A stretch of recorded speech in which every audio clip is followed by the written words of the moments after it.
వచ్చిందన్నమాట. వింటారా? ఈ 2 గ్లాసెస్లో ఒక దాంట్లో సాల్ట్, ఒక దాంట్లో ఫుడ్ కలర్ ఉంది. ఇందులో పాలు వేస్తుంది. ఇందులో పాలు వేసా. ఏదైనా చేంజెస్ కనిపిస్తున్నాయా? ఈ కలర్లో పాలు వేద్దాం.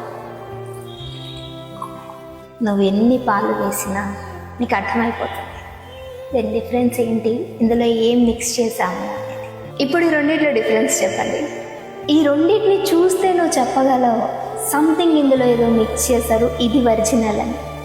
నిజంగానే ఉప్పు వేసిన పాలు తాగగలవా? ఇది చూస్తే అర్థమవుతుంది, ఇది టేస్ట్ చేస్తే అర్థమవుతుంది. ఇలాంటి వాళ్ళు సమాజంలో ఉన్నారు. అలాంటి వాళ్ళ నుంచి జాగ్రత్త. నీకు కనిపించే వాళ్ళే ఇంకొంచెం హామ్ తగ్గిస్తారేమో, కానీ ఎందుకంటే ఏదో ఉందని నీకు అర్థమవుతుంది. కానీ ఇలాంటి వాళ్ళు నీకు ఎప్పటికీ తెలియరు. సో నీ లైఫ్ని నువ్వే టేక్ కేర్ చేసుకోవాలి. అది ఏ బంధంలో అయినా సరే.